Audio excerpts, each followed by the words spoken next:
আসসালামু আলাইকুম ওয়া রাহমাতুল্লাহি ওয়া বারাকাতুহু নাহমাদুহু ওয়া রাসূলিল কারীম আম্মা বাদ। আসসালামু আলাইকুম ওয়া রাহমাতুল্লাহ। আপনাদের সামনে আজকে হযরত মুহাম্মদ সাল্লাল্লাহু আলাইহি ওয়াসাল্লাম এর চারিত্রিক বৈশিষ্ট্যগুলো একে একে তুলে ধরব ইনশাআল্লাহ। আপনারা আমার সাথে থাকুন এবং ভিডিওটি শেয়ার করবেন, অবশ্যই শেয়ার করবেন যেন এই বৈশিষ্ট্যগুলো, নবীজির বৈশিষ্ট্যগুলো আমরা মানুষের সামনে ভালোভাবে উপস্থাপন করতে পারি এবং তার বৈশিষ্ট্যসমূহ আমাদের জীবনে ধারণ করে আমরা তার মতো একটি জীবন তৈরি করতে পারি। এজন্য সবাই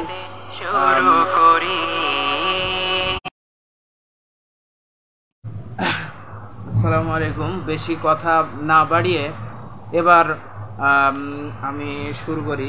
তার আগেই একটি নাতি রাসূল সাল্লাল্লাহু আলাইহি সাল্লাম আপনাদের সামনে উপস্থাপন করব ইনশাআল্লাহ।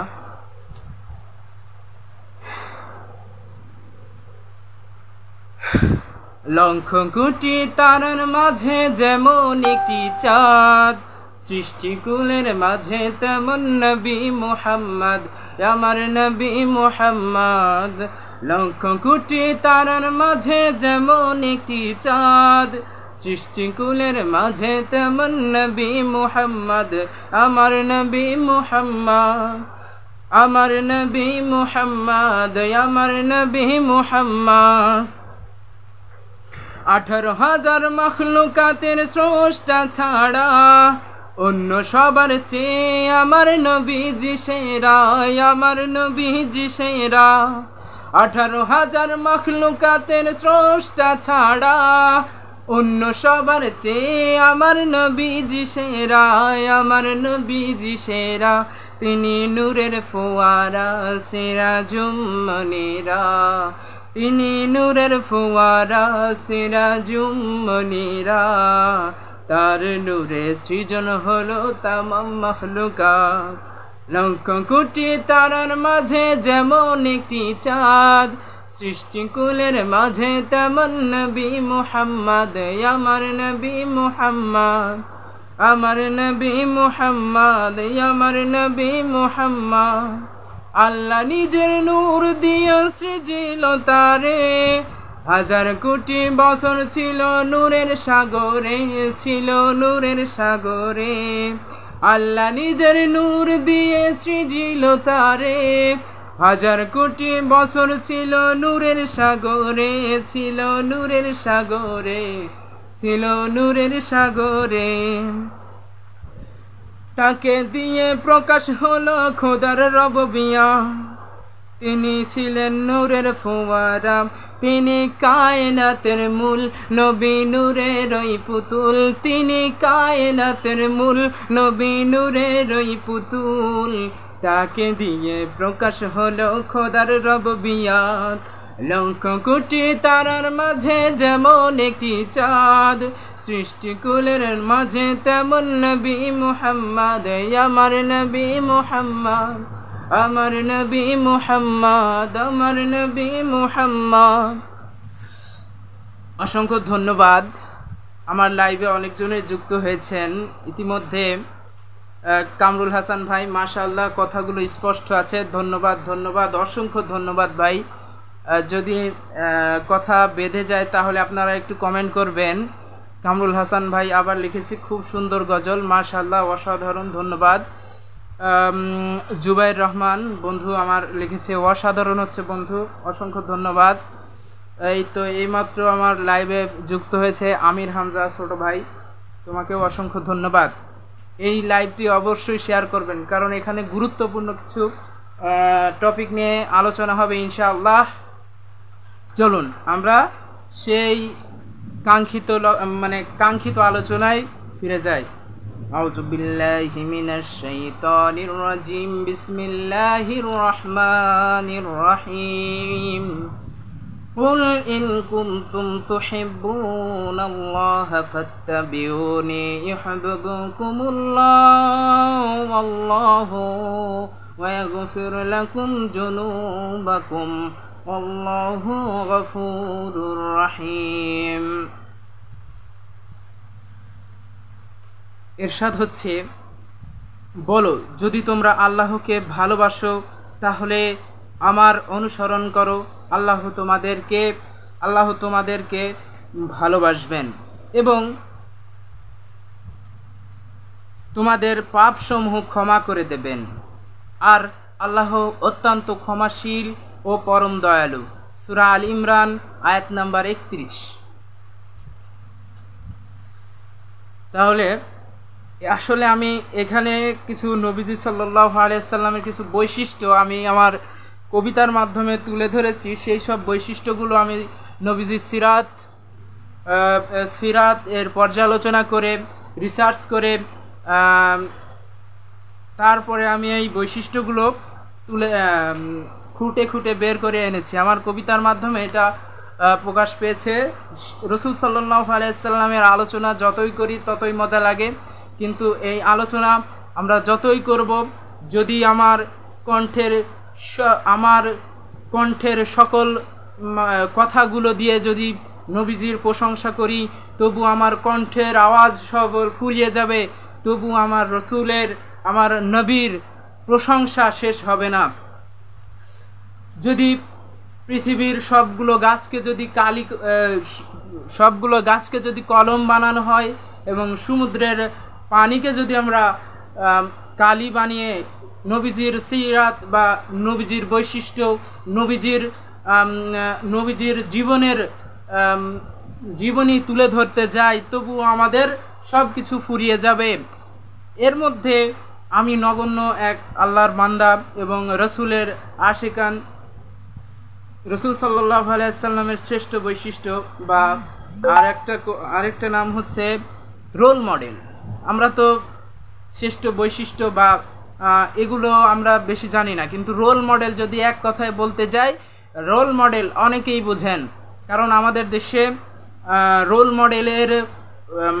রোল মডেলের প্রচলন চলছে, কিন্তু এছাড়াও আর কোনো প্রচলন নেই। তাই আমি এটাকে রোল মডেল হিসাবেই আখ্যায়িত করেছি ইনশাআল্লাহ। তাহলে চলুন শুরু করি। আউযুবিল্লাহি মিনাশ শাইতানির রাজিম, বিসমিল্লাহির রহমানির রহিম। আজীবন মিথ্যা বলেনি এমন কাউকে দেখতে চাও, আজীবন মিথ্যা বলেনি এমন কাউকে দেখতে চাও, as-সাদিক মহাসত্যবাদী প্রিয় মুহাম্মাদের দিকে তাকাও। কি আজীবন মিথ্যা বলেনি? তিনি যখন মদিনায় আগমন মক্কায় হেরা গুহায় ধ্যানমগ্ন ছিলেন, তখন সেই হেরা গুহার অনেক ধ্যানমগ্ন থাকা অবস্থায় রাসূল সাল্লাল্লাহু আলাইহি সাল্লামের প্রতি সূরা আলাকের প্রথম 5 আয়াত অবতীর্ণ হয়।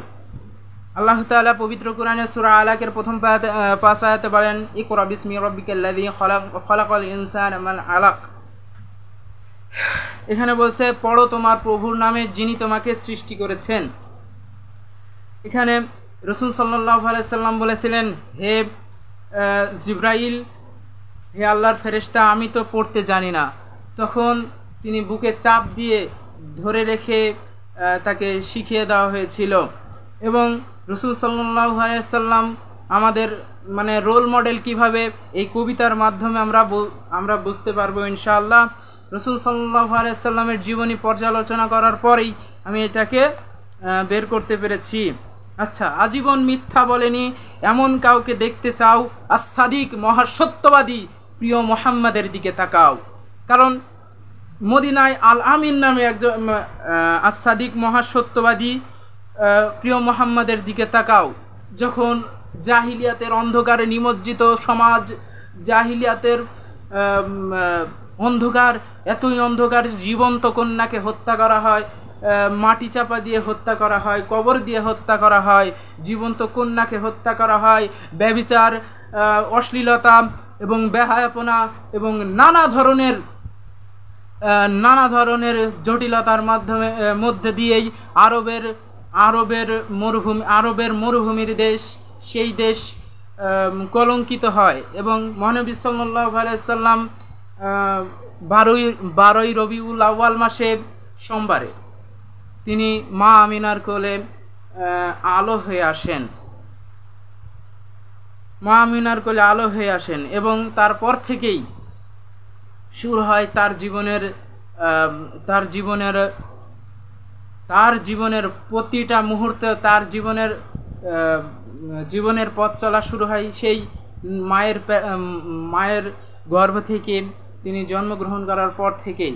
কারণ রাসূল সাল্লাল্লাহু আলাইহি সাল্লাম ছিলেন অত্যন্ত বিনয়ী এবং নম্র স্বভাবের। তিনি কারোর হক মেরে খাননি। কারণ একটা ঘটনা, হকের বিষয়টা যেহেতু এসেছে, একটা ঘটনা মনে পড়ে যায়। বিবি হালিমাতুস সাদিয়া, রাসূল সাল্লাল্লাহু আলাইহি সাল্লামের দুধ মাতা মা হালিমা, তার ঘরে যখন রাসূল সাল্লাল্লাহু আলাইহি সাল্লাম গেলেন, তখন তার হালিমাতুস সাদিয়ার আরও দুইটা সন্তান ছিল এবং রাসূল সাল্লাল্লাহু আলাইহি সাল্লামকে যে স্তন থেকে দুধ পান করাতেন, ওই স্তন থেকেই তিনি দুধ পান করাতেন। ভুলেও যদি কখনো অন্য স্তনে বা অন্য স্তনে যদি তাকে লাগিয়ে দেওয়া হতো, তবুও তিনি সেই দুধ পান করতেন না। কারণ তিনি সেই ছোট্টবেলায়, শিশুকাল থেকেই মানুষের হকের প্রতি গুরুত্ব দিয়ে আসছেন। কারণ তিনি জানতেন যে আমি যদি এটা খেয়ে ফেলি, তাহলে আমার ছোট ছোট আরও দুইটি ভাই এবং বোন আছে, তাদের হক আমি নষ্ট করব না। তো চলুন আর বেশি কথা না বেরিয়ে এখানে বলছে, এমন কাউকে দেখতে চাও আস-সাদিক, মহাসত্যবাদী প্রিয় মুহাম্মাদের দিকে তাকাও। তাহলে আস-সাদিক মদিনায় যখন ওই রকম জাহিলিয়াতের অন্ধকারে নিমজ্জিত, তখন রাসূল সাল্লাল্লাহু আলাইহি সাল্লাম সত্য বাণী নিয়ে আসলেন হীরা গুহায় থেকে। তখন পাহাড়ের উপরে দাঁড়িয়ে বললেন, হে আরবের লোক সমাজ, আমি যদি আপনাদেরকে বলি যে এই পাহাড়ের পিছনে শত্রু বাহিনী অপেক্ষা করছে আপনাদের উপর হামলা করার জন্য, আপনারা কি বিশ্বাস করবেন? সকলেই এই আরবের সকল দেশের আরবের সকল লোকগুলো এক জায়গায় একত্রিত সম্বলিত কণ্ঠে বলল, অবশ্যই আমি বিশ্বাস করি।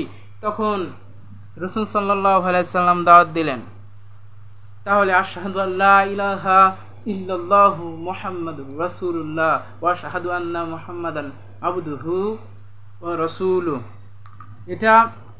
এটা তোমরা বিশ্বাস করো। তখনই তারা রাসূল সাল্লাল্লাহু আলাইহি সাল্লামের বিরোধিতা শুরু করলো। তাহলে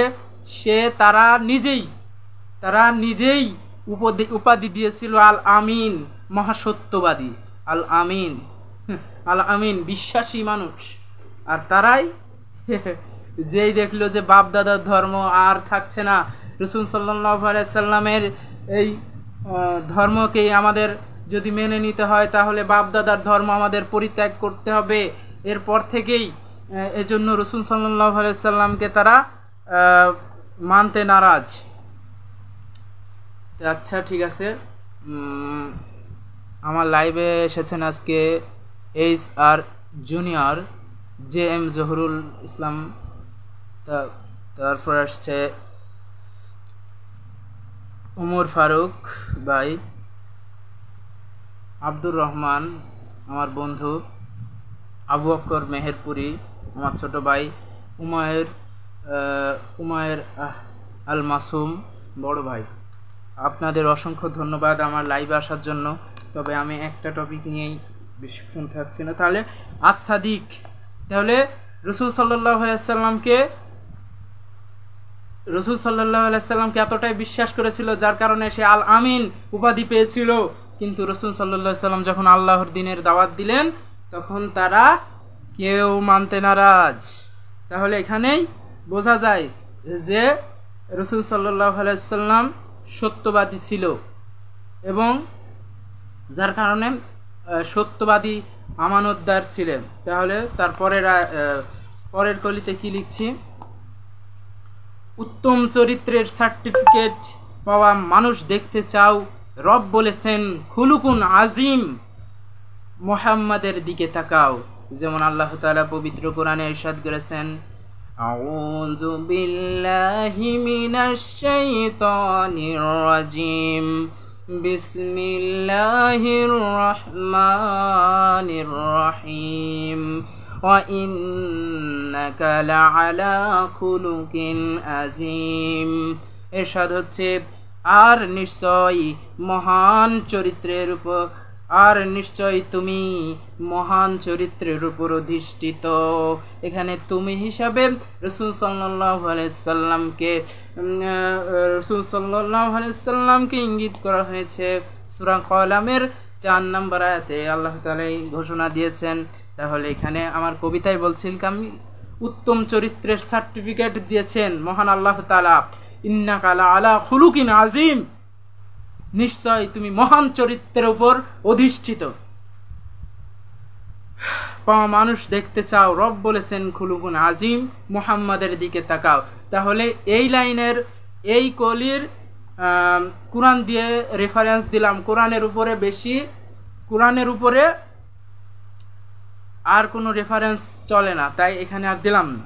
তারপরে কিয়ামে পদযুগল ফুলিয়েছেন, আল্লাহ ভীরু বান্দা দেখতে চাও, চাঁদের মতো চেহারার অধিকারী প্রিয় মুহাম্মাদের দিকে তাকাও। রাসূল সাল্লাল্লাহু আলাইহি সাল্লাম এর উপর আমরা মুসলমান হিসাবে রাসূলের জীবনী থেকে যতটুকু জানতে পারি যে রাসূল সাল্লাল্লাহু আলাইহি সাল্লাম কিয়ামুল লাইল অর্থাৎ তাহাজ্জুদের নামাজ তার উপর ওয়াজিব ফরজ করা হয়েছিল। রাসূল সাল্লাল্লাহু আলাইহি সাল্লামের উপর তাহাজ্জুদের নামাজ ফরজ করা হয়েছিল, কিন্তু আমরা নিজেরাই, মানে আমিই পারি না, বা আমরা নিজেরাই পারি না যে গভীর রাতে মহান রবের দরবারে তাহাজ্জুদের নামাজে দুহাত তুলে আল্লাহর দরবারে জীবনের সকল সমস্যার সমাধান পাওয়ার আশায় সিজদায় লুটিয়ে দু চোখের অশ্রু ঝরিয়ে আল্লাহর দরবারে ফরিয়াদ জানাতে পারি না। এটাই আমাদের সব থেকে নিম্নগামী এবং এটাই আমাদের ভুল। এবং রাসূল সাল্লাল্লাহু আলাইহি সাল্লাম তাই এখানে বলছে কিয়ামে পদযুগল ফুলিয়েছেন। কিয়াম অর্থাৎ দাঁড়িয়ে, নামাজের মুসল্লায় দাঁড়িয়ে পদযুগল ফুলিয়েছেন, আল্লাহ ভীরু বান্দা দেখতে চাও। কারণ রাসূল সাল্লাল্লাহু আলাইহি সাল্লামের চেয়ে আল্লাহ ভীরু বান্দা আর পৃথিবী, আসমানের উপরে জমিনের নিচে, জমিনের উপরে আসমানের নিচে আর কাউকে পাওয়া যাবে না। আচ্ছা, অত্যাচারিত, উৎপীড়িত, অসহায় হয়ে অতি সবরকারী দেখতে চাও। অত্যাচারিত, উৎপীড়িত, অসহায় হয়ে অতি সবরকারী দেখতে চাও। তায়েফবাসীর পাথরের আঘাতে মজলুম মুহাম্মাদের দিকে তাকাও। এখানে আমার একটা গজল বলতেই হয়, সেই গজলটা না বললেই নয়। যেমন হাজারো ব্যথা বেদনার পরে ফিরে আসনি তুমি আপন ঘরে, দিনের আলো তুমি ছড়িয়ে দিতে চলে গেলে মদিনায় মক্কা ছেড়ে। হে রাসূল তোমাকে ভুলি আমি কেমন করে, হে রাসূল তোমাকে ভুলি আমি কেমন করে। হাজারো ব্যথা বেদনার পরে ফিরে আসনি তুমি আপন ঘরে, দিনের আলো তুমি ছড়িয়ে দিতে চলে গেলে মদিনায় মক্কা ছেড়ে। হে রাসূল তোমাকে ভুলি আমি কেমন করে। খেয়ে না খেয়ে দিন প্রচারের কাজে নিজেকে দিয়েছ বিলিয়ে, তায়েফের কাফেরেরা চিনল না আলো, দুষ্টু ছেলেদের পিছু দিল লেলিয়ে। খেয়ে না খেয়ে দিন প্রচারের কাজে নিজেকে দিয়েছ বিলিয়ে। তায়েফের কাফেরেরা চিনল না এ আলো, দুষ্ট ছেলেদের পিছু দিল লেলিয়ে। পাথরের আঘাতে ক্ষত বিক্ষত হয়ে সারা শরীর থেকে রক্ত ঝরে। হে রাসূল তোমাকে ভুলি আমি কেমন করে, হে রাসূল তোমাকে ভুলি আমি কেমন করে। হেরার গুহায় তোমারই ধ্যান, আসমান থেকে নামে আল কোরআন। হেরার গুহায় তোমারই ধ্যান, আসমান থেকে নামে আল কোরআন। ভাঙল সবার ভুল তোমারই পরে, আসলো কোরআনের ছায়া তলে। খালিদ ওমর আলী আবু বকর ইসলামী ঝান্ডা নিল যে তুলে। হে রাসূল তোমাকে ভুলি আমি কেমন করে। আল আমিন তুমি ছিলে যে সদাই সকল মানুষের তরে। আল আমিন তুমি ছিলে যে সদাই সকল মানুষের তরে। হাজারো ব্যথা বেদনার পরে ফিরে আসনি তুমি আপন ঘরে। দিনের আলো তুমি ছড়িয়ে দিতে চলে গেলে মদিনায় মক্কা ছেড়ে। এই যে অত্যাচারিত উৎপীড়িত অসহায় হয়ে অতি সবরকারী দেখতে চাও তাইফবাসীর পাথরের আঘাতে। তাইফের কাফেরেরা চিনল না এ আলো, দুষ্ট ছেলেদের পিছু দিল লেলিয়ে। তাইফবাসীর পাথরের আঘাতে মজলুম মুহাম্মাদের দিকে তাকাও। রাসূল সাল্লাল্লাহু আলাইহি ওয়াসাল্লাম যখন তাইফ গেলেন তখন হযরত জিবরাইল আলাইহিস সালাম তাইফবাসীরা পাথর দিয়ে রাসূল সাল্লাল্লাহু আলাইহি ওয়াসাল্লামের শরীর ক্ষত বিক্ষত করে পুরো শরীর রক্তে রঞ্জিত হয়ে লাল বর্ণ ধারণ করলো এবং তার শরীরের পোশাক ভিজে পা ভিজে মাটিতে গড়িয়ে পড়লো তার রক্ত। তখন আল্লাহ তাআলা জিবরাইল আলাইহিস সালামকে পাঠিয়ে দিলেন এবং বললেন, যাও আমার বন্ধু কি নির্দেশ দেয়, কি আদেশ করে এটা আমাকে এসে বলবা, আমি সেই নির্দেশ এবং সেই আদেশ আমি মেনে নেব। তাই জিবরাইল আলাইহিস সালাম আল্লাহর পক্ষ থেকে এসে রাসূল সাল্লাল্লাহু আলাইহি ওয়াসাল্লামকে বললেন, হে আল্লাহর রাসূল আপনি আদেশ দেন আমি তাইফবাসীকে উল্টিয়ে দেব। আল্লাহ আদেশ করেছেন যে তাইফবাসীকে উল্টিয়ে দেব, তাইফবাসীদের ধ্বংস করে দেব। তো রাসূল সাল্লাল্লাহু আলাইহি ওয়াসাল্লাম সেই সময় বলেছিলেন, হে জিবরাইল তোমাকে আমি যদি বলি তাদের শেষ করে দাও তখন তুমি তাদের শেষ করে দেবে, কিন্তু তুমি একটা জিনিস খেয়াল করছো না, আমি যদি এভাবেই মানুষের উপর ক্ষুব্ধ হয়ে মানুষের উপর রাগান্বিত হয়ে তাদের জাতি শেষ করে দিই তাহলে আমি কার কাছে আল্লাহর কালাম নিয়ে যাব। তাহলে এখানে বুঝতে পারলেন অত্যাচারিত উৎপীড়িত অসহায় হয়ে অতি সবরকারী, কারণ এখানে সবরের চূড়ান্ত দৃষ্টান্ত এই তাইফবাসীর পক্ষে দেওয়া হয়েছে। তবে তাইফবাসীর পাথরের আঘাতে মজলুম মুহাম্মাদের দিকে তাকাও। যখন হযরত আয়েশা রাদিয়াল্লাহু তাআলা রাসূল সাল্লাল্লাহু আলাইহি সাল্লামের পিঠ মোবারকে ছোট ছোট দাগ দেখতে পেলেন তখন জিজ্ঞেস করলেন, হে আল্লাহর রাসূল আপনার শরীরে তো কখনো পক্স হওয়ার কথা না, আপনার শরীর তো কখনো অসুস্থ হওয়ার কথা না, তাহলে এই ছোট ছোপ ছোপ দাগগুলো কিসের? তখন রাসূল সাল্লাল্লাহু আলাইহি সাল্লাম বলল, হে আয়েশা, এগুলো হচ্ছে তায়েফবাসীর পাথরের আঘাতের চিহ্ন। তখন তখন তায়েফবাসীর পাথরের আঘাতের চিহ্ন। তখন তাহলে দেখুন, তার আঘাতের চিহ্ন তার পৃষ্ঠদেশে অনেক দিন পর্যন্ত ছিল, তবুও তাহলে কি পরিমাণে অত্যাচারিত করেছিল। আর মক্কার মানুষের কথা তো বলাই বাহুল্য। আবু জাহেল ওর কিন্তু আসল নাম ছিল কি? আবুল হাকাম, জ্ঞানের পিতা। যখন রাসূল সাল্লাল্লাহু আলাইহি সাল্লাম এর বিরোধিতা করতে শুরু করলো, তখন তার নাম দেওয়া হলো আবু জাহেল বা জাহেলের পিতা। এই আবু জাহেল একটা পার্লামেন্ট, আমাদের দেশে যেমন পার্লামেন্ট আছে, আমাদের দেশে যেমন হাসিনার পার্লামেন্ট ছিল, এই হাসিনার পার্লামেন্টে রসুলের উদ্দেশ্যেরই আলেমদেরকে নির্বিচারে ফাঁসির কাস্টে ঝুলিয়েছেন। কত কষ্ট লাগে। ঠিক তেমনিভাবে আমাদের প্রিয় নবী হযরত মুহাম্মদ সাল্লাল্লাহু আলাইহি সাল্লামকেও হত্যার ষড়যন্ত্র করেছিল।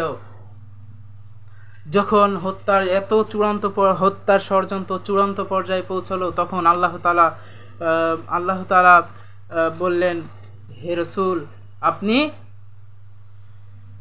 হিজরত করুন, মদিনায় হিজরত করুন। অনেক ঘটনা রাসূল সাল্লাল্লাহু আলাইহি ওয়াসাল্লাম জীবনী বলতে গেলে ভিডিওটি অনেক লম্বা হয়ে যাবে, তাই আমি সংক্ষেপে বলছি। তখন রাসূল সাল্লাল্লাহু আলাইহি ওয়াসাল্লাম হিজরত করে চলে গেলেন। তখন মদিনাবাসী রাসূল সাল্লাল্লাহু আলাইহি ওয়াসাল্লামকে মানে স্বাগতম জানিয়ে গাইতে শুরু করলেন। তালাআল বাদরু আলাইনা মিন সানিয়াতিল ওয়াদা ওয়াযাবাশ শুকরু আলাইনা মা দাআ লিল্লাহি দাম। তাহলে তিনি মদিনায় চলে গেলেন, কারণ এতটা মানে নির্যাতিত হয়েছিলেন। আল্লাহ তাআলা নিজে আদেশ করলেন হিজরত করার কারণে।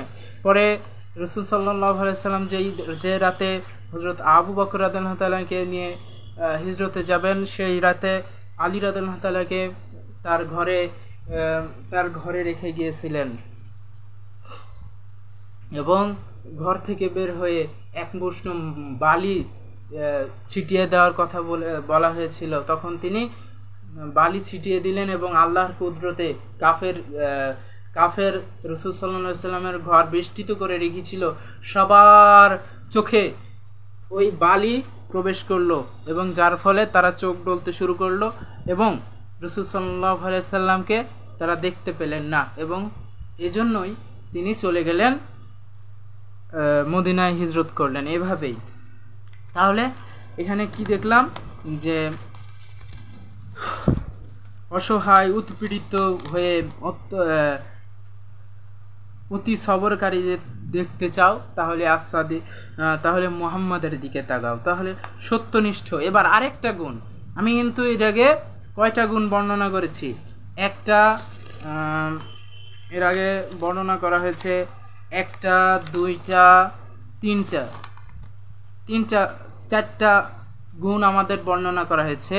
একটা হচ্ছে, 1 নম্বর গুণ হচ্ছে তিনি মিথ্যা বলেননি, তিনি সত্যবাদী, তিনি উত্তম চরিত্রের অধিকারী, আর তিনি কিয়ামে পদযুগল ফুলিয়েছেন, মানে তাহাজ্জুদ গুজার ছিলেন। আর 4 নাম্বার হচ্ছে উৎপীড়িত হয়ে সবরকারী, তাহলে তিনি সবরকারী ছিলেন। এবার 5 নম্বরে কি বলছে? সত্যনিষ্ঠ, আমানতদার, একনিষ্ঠ, শ্রেষ্ঠ এক মনীষীকে দেখতে চাও, তবে মক্কার পবিত্র আল আমিন বিশ্বাসী মুহাম্মাদের দিকে তাকাও। আমি এই আল আমিন উপাধি দেওয়ার ঘটনাটি আগেই বলেছি, তাই এখানে আর সেই ঘটনাটি আমি বললাম না। তারপরে দ্বিতীয়, তুমি অসত্য ও অন্যায়ের বিরুদ্ধে বিদ্রোহ ঘোষণাকারী দেখতে চাও, চিরবিদ্রোহী জাহিলিয়াতের বিরুদ্ধে সোচ্চার মুহাম্মাদের দিকে তাকাও। তাহলে এখানে কি হচ্ছে, তুমি অসত্য অন্যায়ের বিরুদ্ধে বিদ্রোহ ঘোষণাকারী। আমরা কি করি, অসত্য অন্যায় দেখলেই বিদ্রোহ ঘোষণা, আমরা যতটুকু সম্ভব নিজে তো পারি না ময়দানে গিয়ে বিদ্রোহ ঘোষণা করতে এই সমাজের এই সমাজের জালিমদের বিরুদ্ধে। তাই আমরা মন থেকে জালিমদের ঘৃণা করি যেন আল্লাহ তাআলা তাদের যদি হেদায়েত থাকে তাদের সঠিক বুঝ দান করুন, আমিন। আর যদি হেদায়েত না থাকে তাহলে তাদের ধ্বংস করে দিন, আমিন। আচ্ছা, তুমি অসত্য অন্যায়ের বিরুদ্ধে বিদ্রোহ ঘোষণাকারী দেখতে চাও, চিরবিদ্রোহী জাহিলিয়াতের বিরুদ্ধে সোচ্চার মুহাম্মাদের দিকে তাকাও। একজন বলবান শক্তিধর আদর্শ যোদ্ধাকে দেখতে চাও, দেখো বদরের সফল যোদ্ধা মুহাম্মাদের দিকে তাকাও। তাহলে একজন বলবান শক্তিধর আদর্শ যোদ্ধা, এখানে এই টপিকে এই কলির ভিতরে আমি একটা বলবান শক্তিধর আদর্শ যোদ্ধা, এই তিনটা তার বৈশিষ্ট্য, তার চারিত্রিক বৈশিষ্ট্য তুলে এনেছি। আদর্শ যোদ্ধাকে দেখতে চাও, দেখো বদরের সফল যোদ্ধা প্রিয় মুহাম্মাদের দিকে তাকাও। রাসূল সাল্লাল্লাহু আলাইহি সাল্লামকে এতটা শক্তি দেওয়া হয়েছিল যে একজন যুবক তাগড়া পালোয়ান তারা 10 জনে মিলে যতটুকু শক্তি রাসূল সাল্লাল্লাহু আলাইহি সাল্লামের একাই ওই 10 জনের সমান শক্তি। আলহামদুলিল্লাহ, সুবহানাল্লাহ, শক্তি। তাহলে এখানে শক্তিধর, তাহলে এই গুণটা আমরা রাসূল সাল্লাল্লাহু আলাইহি সাল্লামের চারিত্রিক বৈশিষ্ট্যের মধ্যে পেয়ে যাই। নির্ভীক সাহসী বীরত্বের প্রমাণ সৈনিকের সেনানায়ক দেখতে চাও, হুনাইনের একনিষ্ঠ হুনাইন যুদ্ধের একনিষ্ঠ বীর সেনানী রাসূল মুহাম্মাদের দিকে তাকাও। এখানে নির্ভীক সাহসী বীরত্বের প্রমাণ সৈনিক সেনানায়ক রাসূল সাল্লাল্লাহু আলাইহি সাল্লাম 27টি যুদ্ধে সরাসরি 27টি যুদ্ধে অংশগ্রহণ করেছিলেন। তাহলে আমরা তো বলি যে যুদ্ধ করলেই নাকি আমাদের শরীর থেকে জিহাদের গন্ধ পাওয়া যায়, আমাদের শরীর থেকে জঙ্গির গন্ধ পাওয়া যায়। এটা কিন্তু ঠিক নয়। কারণ আমরা যদি রাসূল সাল্লাল্লাহু আলাইহি ওয়াসাল্লামকে পরিপূর্ণ মানতে চাই তাহলে তার জীবনে যুদ্ধের সেনাপতির দায়িত্ব পালনেরও আমাদের মানতে হবে, আমাদের যুদ্ধের সেনাপতি হতে হবে। তাহলে আমরা কিভাবে এই যুদ্ধকে আমরা জঙ্গি হিসাবে আখ্যা দিচ্ছি?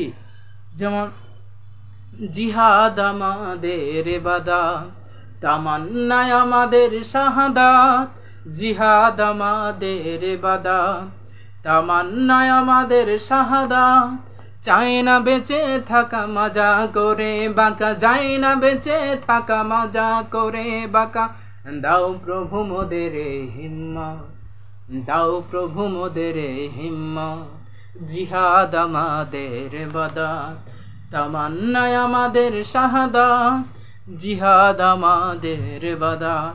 তাহলে রাসূল সাল্লাল্লাহু আলাইহি সাল্লামকে যদি পরিপূর্ণ মানতে হয় তাহলে আমাদের জিহাদে অংশগ্রহণ করতে হবে, বাতিলের বিরুদ্ধে সোচ্চার হতে হবে। না হলে আমরা কখনোই রাসূল সাল্লাল্লাহু আলাইহি সাল্লামের একনিষ্ঠ রাসূল সাল্লাল্লাহু আলাইহি সাল্লামের একনিষ্ঠ উম্মত হতে পারবো না। যদি আমরা ধারণা করি রাসূল সাল্লাল্লাহু আলাইহি সাল্লাম, কিছুক্ষণ আগে একটা গজল বলেছিলাম, লক্ষ কোটি তারার মাঝে যেমন একটি চাঁদ, সৃষ্টিকুলের মাঝে তেমন নবী মুহাম্মদ। তাহলে আমরা যদি রাসূল সাল্লাল্লাহু আলাইহি সাল্লামকে রাসূল সাল্লাল্লাহু আলাইহি সাল্লাম চন্দ্র ধরি তাহলে আমরা মুমিন মুসলমান বান্দাগণ হচ্ছে তারকার সমান। যেমন চন্দ্রের আলো দিয়ে সূর্যে তারকার সমান। তাই নির্ভীক। তাহলে আমরা কি জানতে পারলাম? কয়টা বৈশিষ্ট্য জানতে পেরেছি ইতিমধ্যে? তিনি সত্যবাদী ছিলেন। 2 নাম্বার, তিনি উত্তম চরিত্রের অধিকারী। 3 নাম্বার, তিনি আল্লাহ ভীরু বান্দা। 4 নাম্বার, তিনি সবরকারী, অতি সবরকারী। 5 নাম্বার, তিনি আমানতদার ছিলেন। তার কারণ হচ্ছে তখন জাহিলিয়াতের যুগে আরবের মানুষেরা রাসূল সাল্লাল্লাহু আলাইহি সাল্লামকে আমানত দিয়ে রাখতো, কারণ রাসূল সাল্লাল্লাহু আলাইহি সাল্লাম কয়েকটি যুবক মিলে একটা সংগঠন, হিলফুল ফুজল সংগঠন গঠন করেছিল। সেখানে তাদের মাল সামানা এর আমানত রক্ষা করে তিনি সব সময় আমানত রক্ষা করতেন। এই জন্য আমানতদার, সত্যনিষ্ঠ আমানতদার। এখানে তাহলে রাসূল সাল্লাল্লাহু আলাইহি ওয়াসাল্লামের বৈশিষ্ট্যের মধ্যে আমানতদার রয়েছে। 3 নাম্বার, তিনি অন্যায়ের বিরুদ্ধে বিদ্রোহ ঘোষণাকারী। তাহলে আমরা যদি অন্যায়ের বিরুদ্ধে বিদ্রোহ ঘোষণা না করতে পারি, তাহলে আমরা কিভাবে রাসূলের উম্মত হতে পারবো বলেন? আমাদের উচিত সব সময় অন্যায়ের বিরুদ্ধে বিদ্রোহ ঘোষণা করা, কিন্তু আমরা চাকরি হারানোর ভয়ে, কিন্তু আমরা জেল জুলুম মামলা মোকদ্দমার ভয়ে নিজেকে গুটিয়ে রাখতে বেশি পছন্দ করি। যেমন স্বৈরাচার হাসিনাকে আমরা সরাতে পেরেছি, ইতিমধ্যে আরও নতুন নতুন কিছু জালিম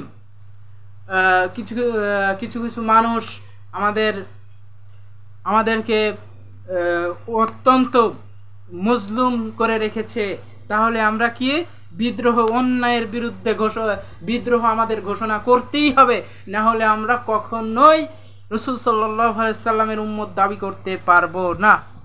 একজন বলবান শক্তিধর, তাহলে এখানে আরেকটা হচ্ছে বলবান শক্তিধর। 7 নাম্বার, বলবান শক্তিধর, মানে তার মতো শক্তি আর কারো ছিল না। নির্ভীক। 8 নাম্বার, নির্ভীক সাহসী, তিনি ছিলেন অত্যন্ত সাহসী একজন মানুষ, রাসূল সাল্লাল্লাহু আলাইহি সাল্লাম। আচ্ছা, এবার 9 নাম্বার, সহস্র সৈনিকের সেনাপ্রধান, কমান্ডারকে দেখতে চাও। আমরা তো আবার কমান্ডার বেশি পছন্দ করি, বা সেনাপ্রধান যে আমাদের ওয়াকারের কথা বললেই তো একেবারে আমাকে আবার বলতে পারেন যে আমি আওয়ামী লীগ বিরোধী, বিএনপি বিরোধী, কিন্তু না, আমি রাসূল সাল্লাল্লাহু আলাইহি সাল্লামের জীবনীর সাথে আমি মিলিয়ে আমাদের এই জাহিলিয়াত, অর্ধ জাহিলিয়াত বলাও ঠিক না, ফুল জাহিলিয়াত বললেও ভুল হবে না, তাই অর্ধ জাহিলিয়াতের যুগে আমরা কিছু মিলিয়ে দেখি। যেমন সহস্র সৈনিকের সেনাপ্রধান, কমান্ডারকে দেখতে চাও, উহুদের যুদ্ধে ক্ষত বিক্ষত মুহাম্মাদের দিকে তাকাও। উহুদের যুদ্ধে রাসূল সাল্লাল্লাহু আলাইহি সাল্লামের মাথার ভিতরে লোহার হেলমেট প্রবেশ করেছিল, এবং তার 2টি দান মুবারক শহীদ করা হয়েছিল উহুদের ময়দানে। তাহলে কত রক্ত ঝরিয়েছেন তিনি এই আল্লাহর দ্বীন কায়েমের জন্য, আর আমরা সামান্য জেল জুলুমের ভয়ে পেলেই আল্লাহর দ্বীন কায়েমের প্রচেষ্টায় আমরা নিজেকে নিয়োজিত করব ইনশাআল্লাহ। কালোজ্জয়ী অনুপ্রেরণার আদর্শ সুপুরুষ স্বামীকে দেখতে চাও, আয়েশার প্রেমময় নিষ্কলুষ স্বামী মুহাম্মাদের দিকে তাকাও। কি তাহলে কালোজ্জয়ী অনুপ্রেরণার আদর্শ আমরা কি করি? আমাদের স্ত্রীদেরকে আমরা ঠিকভাবে পরিচালনা করতে পারি না, তাই আমাদের চলে যেতে হবে, আর কোথাও যাওয়া লাগবে না, কোনো বই পড়া লাগবে না। রাসূল সাল্লাল্লাহু আলাইহি সাল্লাম সিরাত অন্বেষণ করলেই আমরা বুঝতে পারবো যে রাসূল সাল্লাল্লাহু আলাইহি সাল্লাম কিভাবে তার স্ত্রীদের মেনটেন বা স্ত্রীদেরকে নিয়ে একবার বসবাস করেছেন। তাহলে সুপুরুষ স্বামীকে দেখতে চাও, তাহলে এখানে আমাদের নবীজির আদর্শ হচ্ছে তিনি সুপুরুষ এবং স্বামী, মানে একটা স্বামী হতে বাড়ির কর্তা, তাহলে বাড়ির কর্তা স্বামী, আমরা তো স্বামী বললেই তো অনেকে মহিলারা বলে যে আমার স্বামী ভালো না, আমার স্বামী ভালো না। তাহলে আমরা যদি ভালো হতে চাই তাহলে রসুলের জীবনী থেকে আমাদের রসুলের বৈশিষ্ট্যগুলো অনুসরণ করা উচিত। নিঃস্বার্থ ভালোবাসায় আগলে রাখে এমন এক পিতাকে দেখতে চাও, এমন এক পিতাকে দেখতে চাও, তবে তুমি ফাতেমার স্নেহময় পিতা বিনয়ী মুহাম্মাদের দিকে তাকাও। ফাতেমা রাদিয়াল্লাহু তাআলা এর পিতা হযরত মুহাম্মদ সাল্লাল্লাহু আলাইহি সাল্লাম, তার আমরা যদি পিতা, আমাদের বাবা মা, আমাদের বাবা, এমনও পিতা আছে যারা তার সন্তানকে সঠিকভাবে মানুষ বা সঠিকভাবে আল্লাহর দ্বীন কায়েমে জোরদার পদক্ষেপ নিতে বাধা দেয়। এটা কিন্তু ঠিক না। কারণ যদি, তাহলে আমার দেখতে হবে রাসূল সাল্লাল্লাহু আলাইহি ওয়াসাল্লাম যদি আদর্শ বাবা হতে চান, তাহলে অবশ্যই রাসূল সাল্লাল্লাহু আলাইহি ওয়াসাল্লামের সিরাত থেকে রাসূল সাল্লাল্লাহু আলাইহি ওয়াসাল্লামের এই যে সুপুরুষ স্নেহময় পিতা মুহাম্মাদের বৈশিষ্ট্যগুলো, মুহাম্মদ সাল্লাল্লাহু আলাইহি ওয়াসাল্লামের বৈশিষ্ট্যগুলো, পিতার যে বৈশিষ্ট্য সেগুলো আমাদের জানা দরকার। তাহলে না, এবার হচ্ছে কত নাম্বার, এটা গেল কত নাম্বার, 1 2 3 1 2 3 4 5 6 7 8 9 10 11 11টা আমরা টপিক বলে ফেলেছি, 11 টপিক বলা হয়ে গেছে। তারপর 12 নাম্বার, নাতিকে হাসি খুশি রাখতে চায়, আদুরে নানাকে দেখতে চাও। তাহলে কি করলাম, নাতি, বাবা গেল, স্বামী গেল, এইবার আসুন নানা। আমরা তো দাদা নানাতে বেশি পরিচিত, তাই নানাকে এবার দেখুন। নাতিকে হাসি খুশি রাখতে চাই, আদুরে নানাকে দেখতে চাও, নাতিদের মাথায় নিয়ে সালাতে দাঁড়ানো মুহাম্মাদের দিকে তাকাও।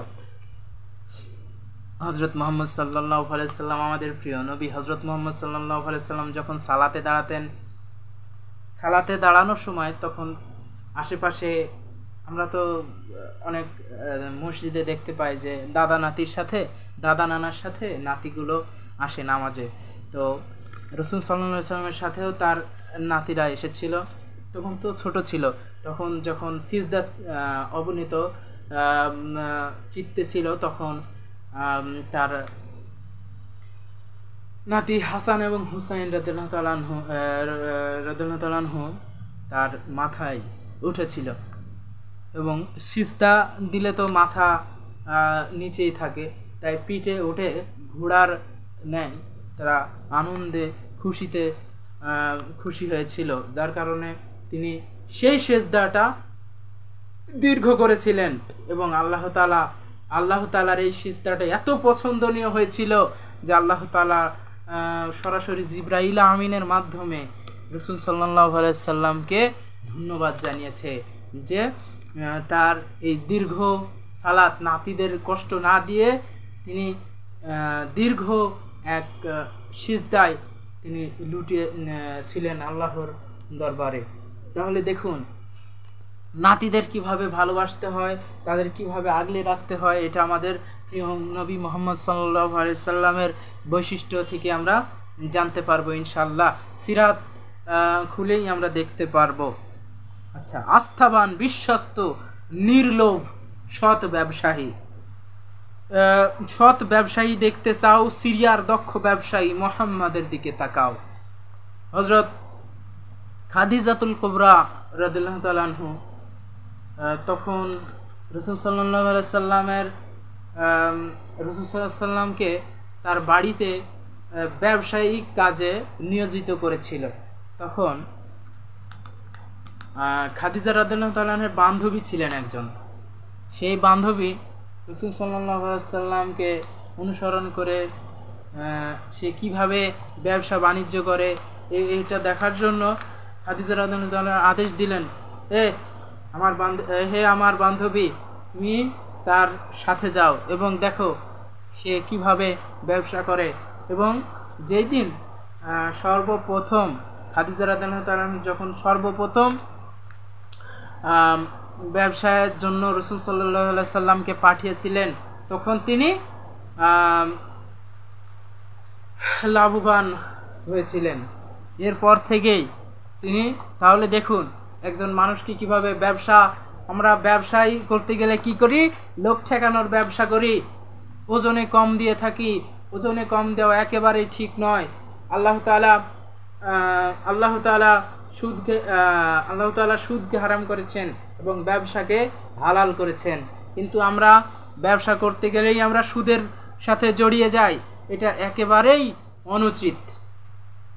তাই যদি আদর্শ ব্যবসায়ী হতে চান, তাহলে আমাদের প্রিয় নবী হযরত মুহাম্মদ সাল্লাল্লাহু আলাইহি সাল্লামের জীবনী থেকে ব্যবসায়ী কোন বৈশিষ্ট্যগুলো, হাদিস থেকে কোন বৈশিষ্ট্যগুলো আমরা ব্যবসায়ীদের মেনে নেওয়া উচিত, সেগুলো আমরা বের করে নেব ইনশাআল্লাহ। তাহলে সুন্দর প্রশস্ত মনের অধিকারী, দাতা দানবীর দেখতে চাও, সর্বস্ব বিলিয়ে মাটিতে নিদ্রায় প্রিয় মুহাম্মাদের দিকে তাকাও। হযরত খাদিজা রাদিয়াল্লাহু তাআলা আনহার সাথে যখন রাসূল সাল্লাল্লাহু আলাইহি সাল্লামের বিয়ে সংগঠিত হয়, তখন খাদিজা তাহিরা বা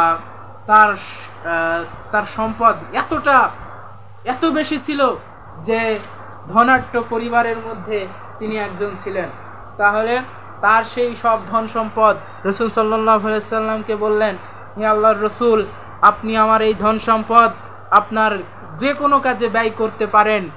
তখন রাসূল সাল্লাল্লাহু আলাইহি সাল্লাম সর্বস্ব মানুষের মাঝে, অসহায় মানুষের মাঝে বিলিয়ে দিয়ে তিনি মাটিতে মানে নিচে ঘুমিয়ে থাকতেন। তাহলে এখানে কি দেখলাম আমরা, সর্বস্ব বিলিয়ে দিতে, আমরা তো সামান্যটুকু হলেও ভবিষ্যৎ প্রজন্মের জন্য সামান্য কিছু হলেও তা রেখে দিই, কিন্তু রাসূল সাল্লাল্লাহু আলাইহি ওয়াসাল্লাম এটা করেননি। সর্বস্ব বিলিয়ে দিয়ে তিনি মাটিতে নিদ্রায় ছিলেন। আচ্ছা, তাই তার মনটা অত্যন্ত নরম এবং সুন্দর মনের অধিকারী। তাহলে রাসূল সাল্লাল্লাহু আলাইহি ওয়াসাল্লামের আরেকটা বৈশিষ্ট্য কি পেলাম, সুন্দর মনের অধিকারী, দুনিয়া বিমুখ। এবার আসুন আরেকটা বৈশিষ্ট্য, দুনিয়া বিমুখ ক্ষমতাধর ব্যক্তিকে দেখতে চাও, ছেঁড়া পোশাকে হেঁটে চলা মুহাম্মাদের দিকে তাকাও। দুনিয়া বিমুখ। আর আমাদের দুনিয়া বিমুখ তো হওয়া চলবেই না। আমরা রাসূল সাল্লাল্লাহু আলাইহি ওয়াসাল্লাম যদি সম্পূর্ণ আদর্শকে নিজের জীবনে নিতে পারি, তাহলে অবশ্যই আমাদের নিতে পারবো না, কারণ আমাদের সব কিছুই প্রয়োজন। তাই দুনিয়া বিমুখ ক্ষমতাধর ব্যক্তিকে দেখতে চাও। ক্ষমতাধর, রাসূল সাল্লাল্লাহু আলাইহি ওয়াসাল্লাম ক্ষমতাধর থাকা সত্ত্বেও তিনি দুনিয়া বিমুখ ছিলেন। ক্ষমতার এই অপব্যবহার তিনি করেননি। তিনি মানুষকে মানুষের মতো দেখেছেন। কিন্তু ক্ষমতার লড়াই চলছে আমাদের দেশে ক্ষমতার লড়াই চলছে। এই ক্ষমতার লড়াই কখনোই বন্ধ হবে না যতক্ষণ না পর্যন্ত কোরআনের আইন প্রতিষ্ঠিত না হয়। এই কোরআনের আইন প্রতিষ্ঠিত করতেই হবে আমাদের। কোরআনের আইন প্রতিষ্ঠা হওয়ার পরেই এই ক্ষমতার লড়াই বন্ধ হবে, নচেত কখনোই বন্ধ হবে না। আচ্ছা, ঠিক আছে। তাহলে রাসূল সাল্লাল্লাহু আলাইহি ওয়াসাল্লামের আরেকটা বৈশিষ্ট্য কি পেলাম, দুনিয়া বিমুখ ক্ষমতাধর ব্যক্তিকে দেখতে চাও। দুনিয়া বিমুখ, কিন্তু ক্ষমতাধর ব্যক্তি, কিন্তু দুনিয়া বিমুখ, আমাদের মতন না। তিনি ছিলেন মহান চরিত্রের অধিকারী। তাহলে তিনি দুনিয়া বিমুখ ছিলেন, এটা হচ্ছে তার আরেকটি বৈশিষ্ট্য। এবার চলুন আরেকটি বৈশিষ্ট্য, ন্যায়পরায়ণ শাসক, সুষ্ঠু প্রধান বিচারক দেখতে চাও, ধনী গরিবের ইনসাফকারী মুহাম্মাদের দিকে তাকাও। এখানে কিন্তু বিচারক মুহাম্মদ সাল্লাল্লাহু আলাইহি ওয়াসাল্লাম আমাদের প্রিয় নবী হযরত মুহাম্মদ সাল্লাল্লাহু আলাইহি সাল্লাম একজন বিচারক হিসাবে কতটা গ্রহণীয়, কতটা মানুষের কাছে প্রশংসনীয় সেটা বলাই বাহুল্য। কিন্তু আমাদের সমাজে এমনও বিচারক আছে যারা মানিক কালামানিক, যার বিচি দুটা আউট হয়ে গিয়েছিল, লোকজন ফাটিয়ে দিয়েছিল, এটা কিন্তু তার কর্মের ফল। তাই আমাদের এমন বিচারক হওয়া উচিত যে বিচারক ইনসাফ প্রতিষ্ঠা করবে এবং ধনী গরিবের ইনসাফ প্রতিষ্ঠা করবে, সৎ এবং ন্যায়পরায়ণ হবে, এমন বিচারক আমাদের প্রয়োজন। এই বিচারক আমরা কখনোই পাবো কিনা আমার জানা নাই, তবে আল্লাহর কাছে ফরিয়াদ জানাই, হে আল্লাহ তাআলা, আপনি আমাদের এই দেশকে একটা ন্যায়পরায়ণ শাসক দ্বারা বিচার পরিচালনা করার জন্য আমাদেরকে কবুল করুন, আমিন। যেন মানিক মিয়ার মতো কোনো অসাধু বিচারক যেন আমাদের কাছে না আসে। যেমন তিনি মানিক বলেছিল আমাদের আল্লামা দেলাওয়ার হোসেন সাঈদীকে যখন ফাঁসি দেওয়া হয়, তখন একটা টকশোতে যমুনা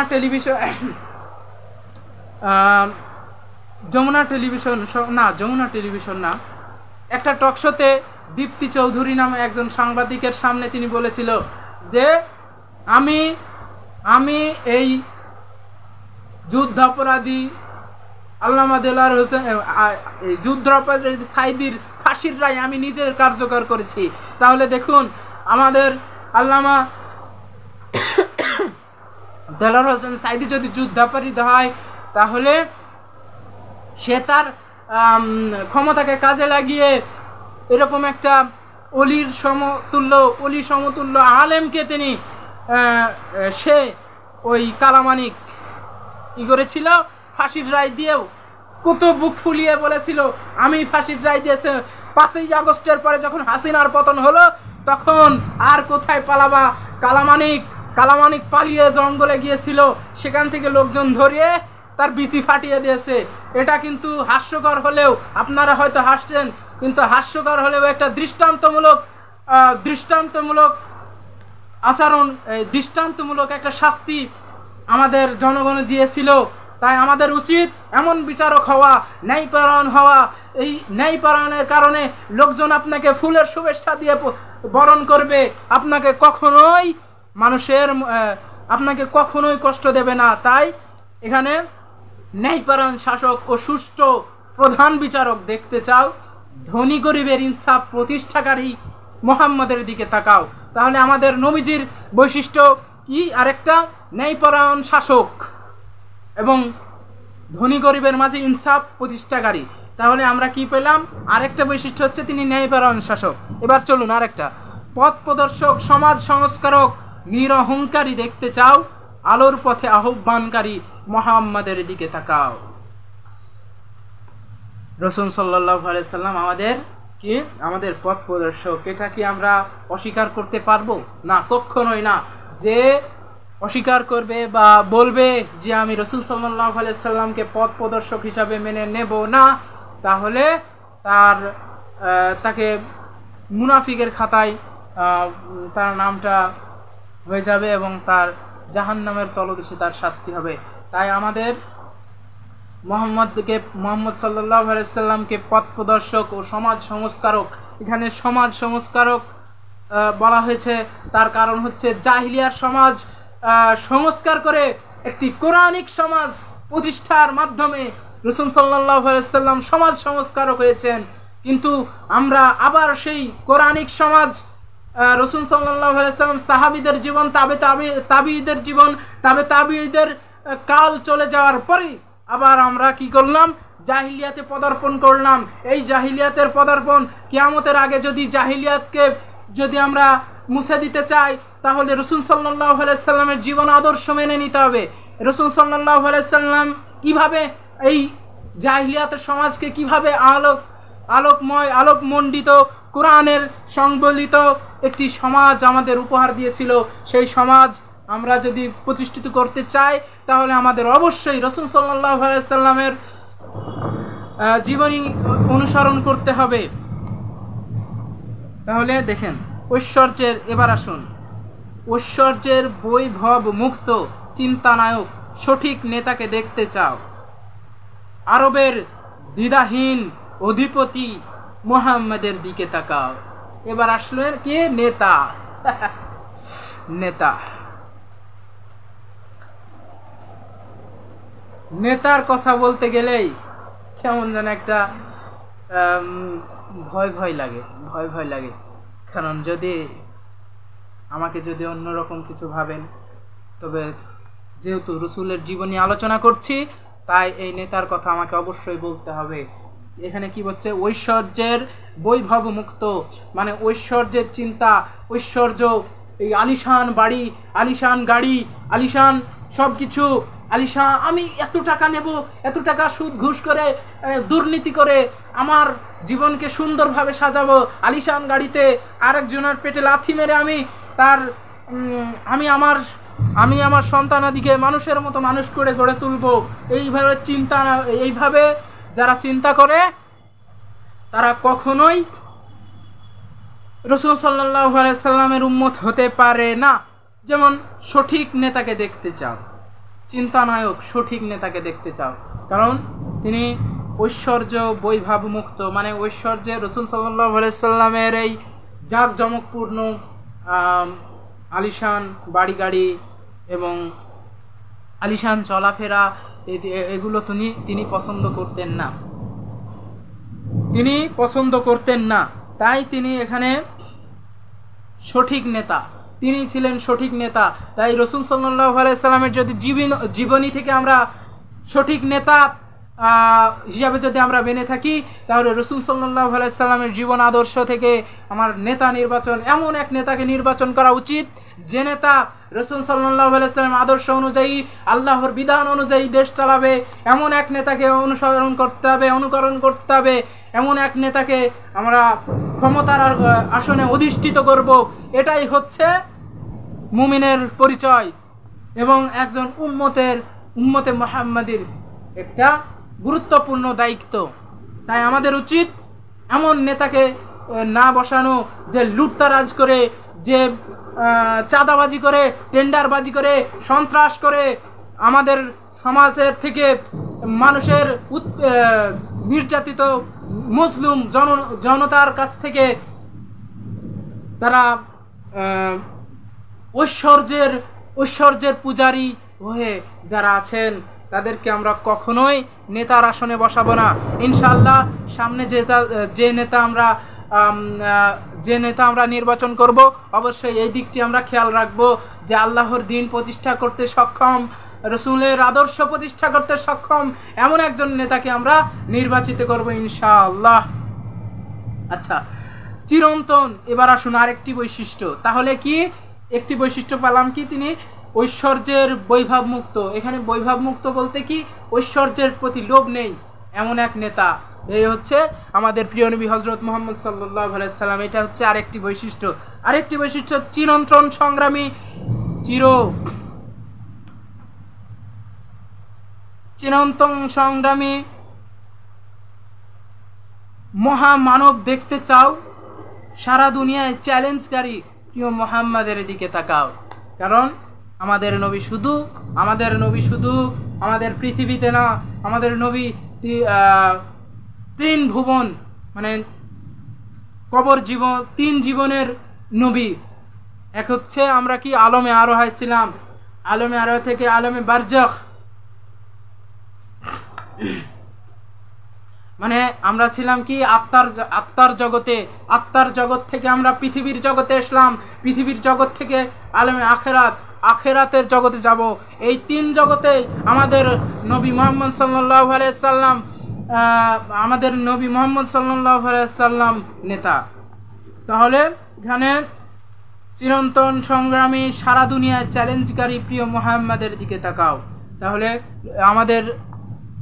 আমাদের জাতীয় কবি কাজী নজরুল ইসলাম কি সুন্দর করে লিখেছেন, ত্রিভুবনের প্রিয় মুহাম্মদ এলো রে দুনিয়ায়, রে সাগর আকাশ বাতাস দেখবি যদি আয়। ত্রিভুবনের প্রিয় মুহাম্মদ এলো রে দুনিয়ায়, আয়ের সাগর আকাশ বাতাস দেখবি যদি আয়। তাহলে ত্রিভুবনের প্রিয় মুহাম্মদ, এখানে তিন ভুবনেই আমাদের প্রিয় মুহাম্মদ সাল্লাল্লাহু আলাইহি সাল্লাম কে মান্য করা হয়। এইবার আসুন তার একটি গুণ কি পেলাম, চিরন্তন সংগ্রামী, দুনিয়াকে চ্যালেঞ্জ করেছিল, দুনিয়াকে চ্যালেঞ্জ করা একজন মানুষ পেলাম। তাহলে রাসূল সাল্লাল্লাহু আলাইহি ওয়াসাল্লাম আরেকটি বৈশিষ্ট্য হচ্ছে শান্তিপূর্ণ সমাজ প্রতিষ্ঠার রূপকারকে দেখতে চাও, নির্ভরযোগ্য সফল রাষ্ট্রনায়ক। মদিনায় তিনি 10 বছর রাষ্ট্রপ্রধানের দায়িত্ব পালন করেছিলেন। রাষ্ট্রনায়ক মুহাম্মাদের দিকে তাকাও। তাহলে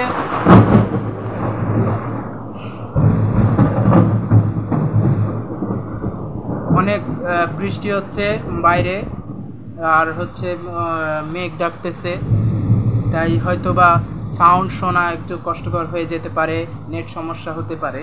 তবে যতদূর সম্ভব আমি এই তো শেষ হয়ে যাবেই, আর অল্প কিছুক্ষণের মধ্যেই শেষ হয়ে যাবে, আর বেশি নেই।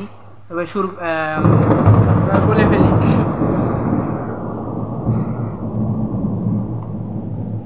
শান্তিপূর্ণ সমাজ প্রতিষ্ঠার রূপকারকে দেখতে চাও, নির্ভরযোগ্য সফল রাষ্ট্রনায়ক প্রিয় মুহাম্মাদের দিকে তাকাও।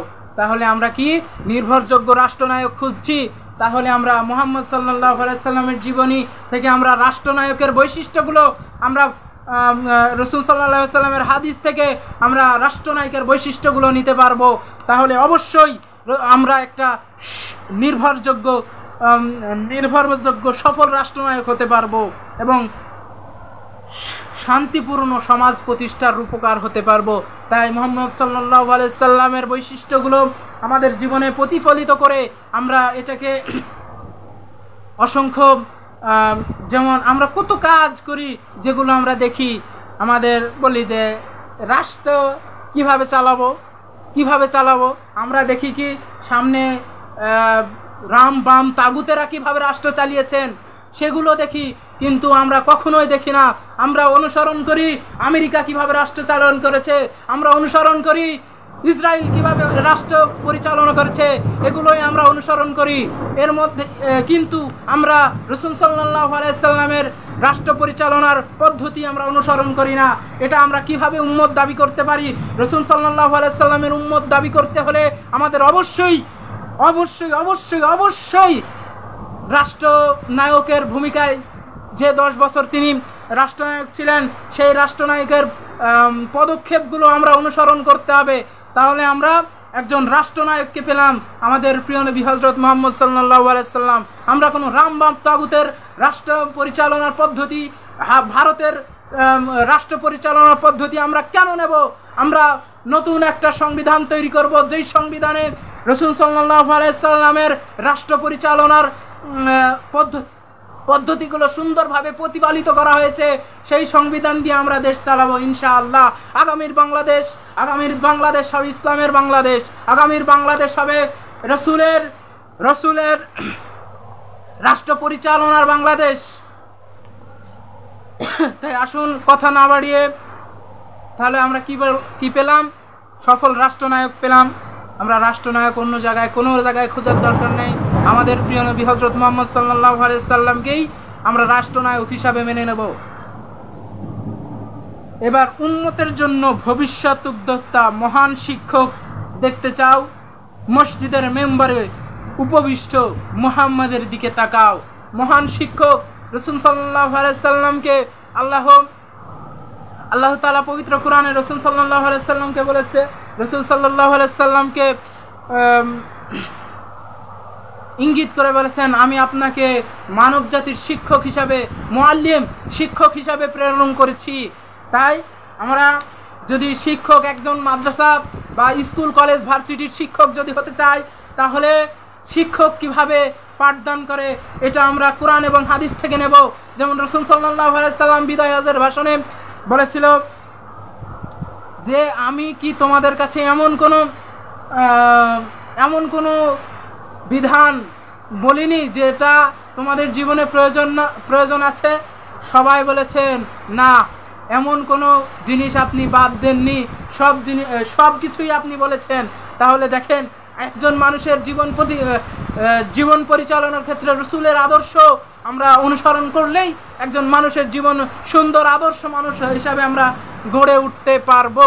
তাই রাসূলের জীবনের আদর্শ, রাসূলের বৈশিষ্ট্যগুলো আমরা সুন্দরভাবে পরিলক্ষিত করলে দেখতে পাই তার জীবনে এমন কোনো কাজ নেই যেগুলো আমাদের জীবনের সাথে মিলে না। তাই আর কোনো দিকে না তাকিয়ে আমাদের প্রিয় নবী হযরত মুহাম্মদ সাল্লাল্লাহু আলাইহি সাল্লামের দিকে তাকিয়ে আমাদের দেশে, আমাদের সমাজে সমাজ সংস্কার, রাষ্ট্র সংস্কার, পার্লামেন্ট, মানে পুরো পৃথিবী সংস্কারের জন্য আমাদের প্রিয় নবীর বৈশিষ্ট্য অনুসরণ করলে আমরা সব কিছু সংস্কার করতে পারবো। বাইরে প্রচণ্ড বৃষ্টি হচ্ছে, সাউন্ডের সমস্যা হতে পারে, আশা করি সমস্যা, তাই অনেক কাছে থেকেই জোরে জোরে কথাগুলো বলছি যেন আপনারা সুন্দরভাবে শুনতে পারেন। আচ্ছা,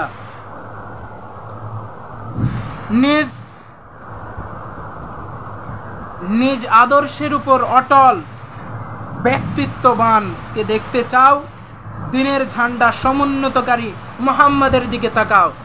নিজ আদর্শে, রাসূল সাল্লাল্লাহু আলাইহি ওয়াসাল্লামের আদর্শই উত্তম আদর্শ। পবিত্র কোরআনে মহান আল্লাহ তাআলা ইরশাদ করেছেন যে রাসূল সাল্লাল্লাহু আলাইহি আপনার আদর্শই হচ্ছে উত্তম আদর্শ। তাই এখানে নিজ আদর্শের উপর অটল ব্যক্তিত্ববানকে দেখতে চাও, তাহলে দিনের ঝান্ডা সমুন্নতকারী প্রিয় মুহাম্মদ সাল্লাল্লাহু আলাইহি সাল্লামের দিকে তাকাও। তাহলে কি নিজ আদর্শের উপর অটল থাকতে হবে এবং রাসূল সাল্লাল্লাহু আলাইহি সাল্লামের জীবনী থেকে আমরা অনেক কিছু শিখতে পারবো। এই সামান্য বৈশিষ্ট্য তুলে ধরার এই নগণ্য গোলামকে আরো তিনটা আছে, সেটা হচ্ছে স্বার্থ হাসিল করতে সে তো তাগুতের কদম, আরেকটা হচ্ছে ক্ষমার উজ্জ্বল দৃষ্টান্ত। দুনিয়ায় দেখতে চাও, শত্রুদের ক্ষমা করেছেন, মুহাম্মাদের দিকে তাকাও। যখন আমাদের প্রিয় নবী হযরত মুহাম্মদ সাল্লাল্লাহু আলাইহি সাল্লাম মক্কা বিজয় করলেন, মক্কার মানুষেরা বলল, হায় আফসোস, মুহাম্মদ সাল্লাল্লাহু আলাইহি সাল্লাম এবার তো আমাদের শেষ করে দেবে। কিন্তু এখানেই তিনি একটা ক্ষমার উজ্জ্বল দৃষ্টান্ত প্রদর্শন করলেন, সেটা হচ্ছে সকলকে সাধারণ ক্ষমা ঘোষণা করলেন। তাই সকলকে সাধারণ ক্ষমা ঘোষণা করে মানুষের হৃদয়ে ভালোবাসা সৃষ্টি করতে পেরেছেন। তাহলে এত নির্যাতন নিপীড়ন করার পরেও তিনি কিভাবে সাধারণ ক্ষমা ঘোষণা করতে হয়, এটা হচ্ছে আমাদের প্রিয় নবী হযরত মুহাম্মদ সাল্লাল্লাহু আলাইহি সাল্লামের জীবনী থেকে আমরা পর্যালোচনা করব ইনশাআল্লাহ। মুমিনের রোল মডেল, আইকন দেখতে চাও, আল্লাহর প্রিয় হাবিব মুহাম্মাদের দিকে তাকাও।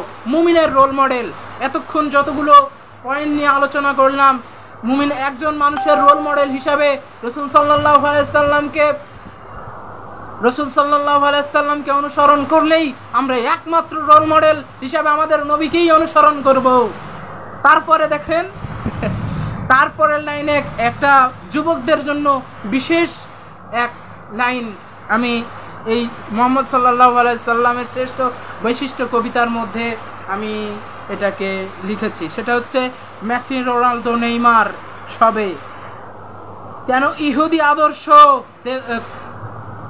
ইহুদি আদর্শ দেখতে চাও, তোমার জন্য উত্তম আদর্শ বিনম্র মুহাম্মাদের দিকে তাকাও।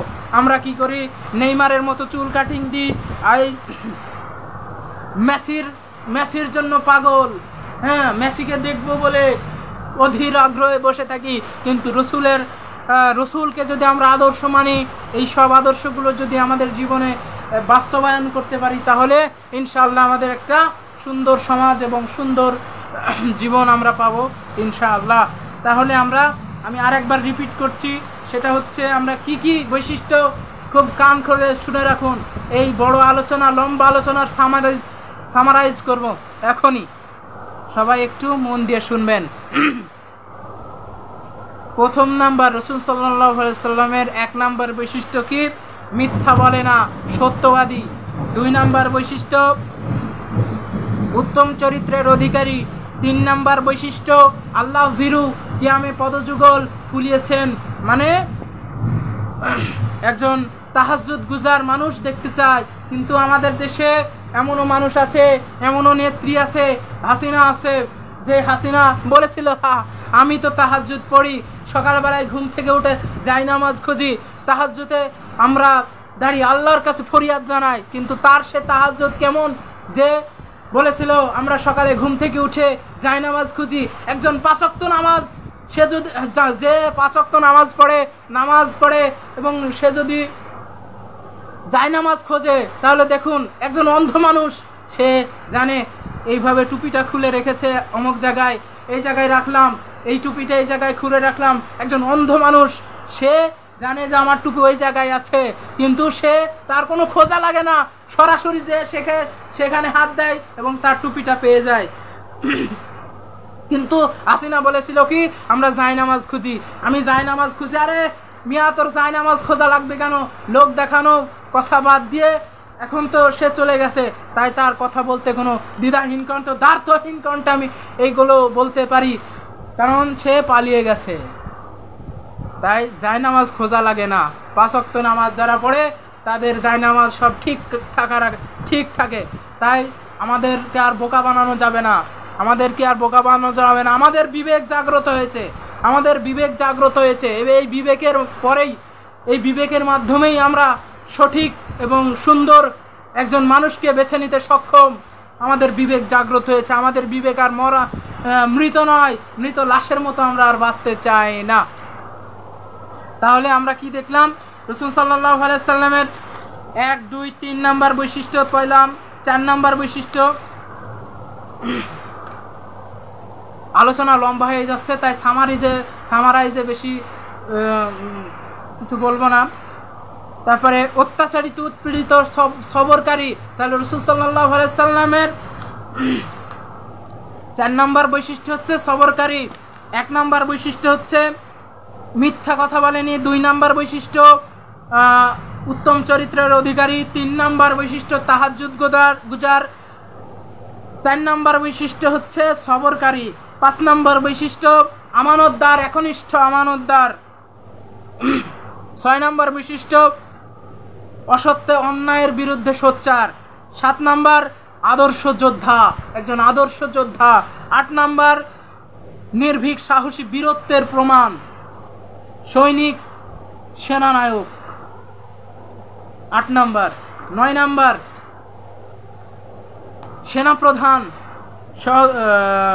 সহস্র সেনাপ্রধানের দায়িত্ব পালনকারী একজন সেনাপ্রধান হচ্ছে আমাদের প্রিয় নবী। 10 নাম্বার সুপুরুষ স্বামী, আদর্শ স্বামী হিসাবে গড়তে হলে আমাদের রাসূলের আদর্শ মেনে নিতে হবে। 11 নাম্বার একজন স্নেহময় পিতা হতে হলে আমাদের রাসূলের আদর্শ মানতে হবে। 12 নাম্বার একজন আদর্শ দাদা, দাদি, নানা, নানি হতে হলে আমাদের রাসূলের আদর্শ মেনে নিতে হবে। তাহলে 12 নাম্বার বিশ্বস্ত, সৎ ব্যবসায়ী। তাহলে আমরা সৎ ব্যবসায়ী, আমরা অসৎ ব্যবসায়ী হব না, আমরা সুদ ঘুষের লেনদেন করব না। তাহলে 13 নাম্বার, তাহলে আমরা উম্মত থাকতে পারবো না, রাসূল সাল্লাল্লাহু আলাইহি ওয়াসাল্লাম উম্মত থাকতে পারবো না। 13 নাম্বার হচ্ছে বীর,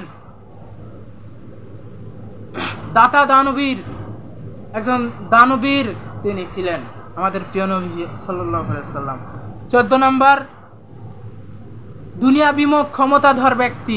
15 নাম্বার ন্যায়পরায়ণ শাসক। মানিক মিয়ার মতন শাসক চাই না আমরা, আগামীতে চাই অবশ্যই ইসলামী আইন প্রতিষ্ঠার শাসক। তার 16 নাম্বার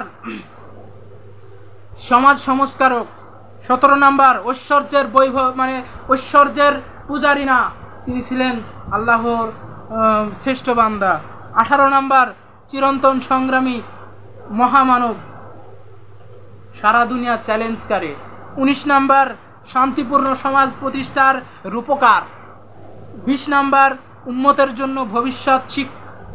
জন্য ভবিষ্যৎ উদ্যোক্তা, মহান শিক্ষক। তাহলে এখানে শিক্ষক।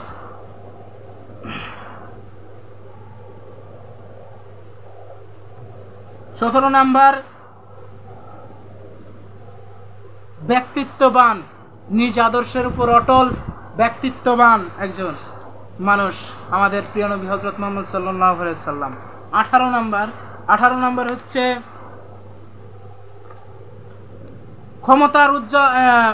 ক্ষমার উজ্জ্বল, তাহলে ক্ষমাকারী।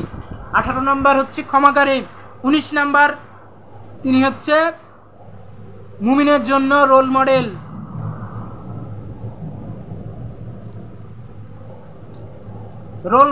আইকন দেখতে চাও তাহলে মুহাম্মাদের দিকে তাকাও, এটা হচ্ছে 20 নাম্বার।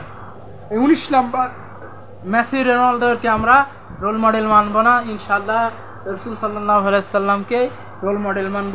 তাহলে আমার আলোচনা কিন্তু এই সামারাইজটা শুনিয়ে দিলাম। 20টি বৈশিষ্ট্য, আজকের আলোচনায় রাসূল সাল্লাল্লাহু আলাইহি সাল্লামের 20টি বৈশিষ্ট্য তুলে ধরেছি। ইনশাআল্লাহ আগামী এক সময় আবার বলবো। অনেক লম্বা আলোচনা হয়ে গেছে, আপনারা অত্যন্ত ধৈর্যের সাথে আমার লাইভটি এখন পর্যন্ত দেখে যাচ্ছেন। আবু বকর ছোট ভাই, আব্দুর রহমান বন্ধু, উমায়ের ভাই, রিফাত হাসান ছোট ভাই, ওমর ফারুক আমার এলাকার বড় ভাই, আচ্ছা আমির হামজা ছোট ভাই দেখছিল, তারপরে আছে কামরুল হাসান বড় ভাই, জহুরুল ইসলাম বড় ভাই, এইচ.আর. জুনিয়র ভাই, তারপরে ওনারা সম্পূর্ণ লাইভটি দেখেছেন হয়তোবা। আমি কোনো অযথা কথা বলে সময় নষ্ট করিনি। এবার একটা শেষ একটা গজল বলেই আমি আমার আলোচনা শেষ করব ইনশাআল্লাহ।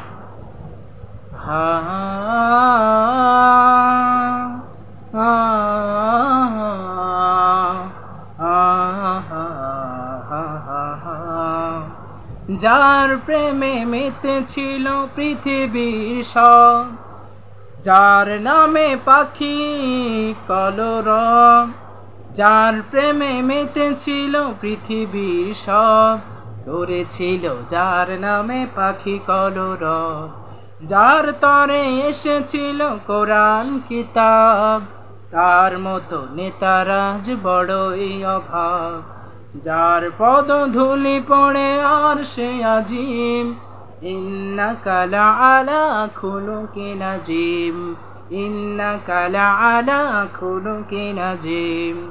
প্রভু গাই যার নামে দুরূদের গান, এই পাপী এনেছে তাহাতে ঈমান। প্রভু গাই যার নামে দুরূদের গান, এই পাপী এনেছে তাহাতে ঈমান। যার থুথু সাহাবারা মুখে নিল গিলে, সেই প্রেম দাও প্রভু আমাদের দিলে। যার থুথু সাহাবারা মুখে নিল গিলে, সেই প্রেম দাও প্রভু আমাদের দিলে। যার প্রেমে খুশি হন মহামহিন, ইন্নাকা লাআলা খুলুকিন আযীম, ইন্নাকা লাআলা খুলুকিন আযীম, ইন্নাকা লাআলা খুলুকিন আযীম। কেউ নেই পার পাবে সুপারিশহীন, সারাক্ষণ হই তার প্রেমেতে বিলীন। কেউ নেই পার পাবে সুপারিশহীন, সারাক্ষণ হই তার প্রেমেতে বিলীন।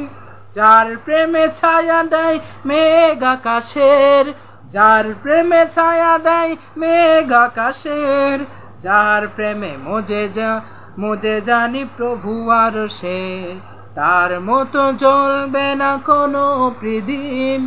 ইন্নাকা লাআলা খুলুকিন আযীম, ইন্নাকা লাআলা খুলুকিন আযীম ইন্নাকা লাআলা খুলুকিন আযীম। আমার সাথে এতক্ষণ থাকার জন্য আপনাদেরকে অসংখ্য ধন্যবাদ। আগামীতে দেখা হবে ইনশাআল্লাহ। ততক্ষণ সবাই ভালো থাকবেন, সুস্থ থাকবেন। আপনাদের দীর্ঘায়ু কামনা করে আমি আমার আলোচনা এখানে শেষ করছি। ওয়াখির দাওয়ানা আলহামদুলিল্লাহি রাব্বিল আলামিন। আসসালামু আলাইকুম ওয়া রাহমাতুল্লাহি ওয়া বারাকাতুহু।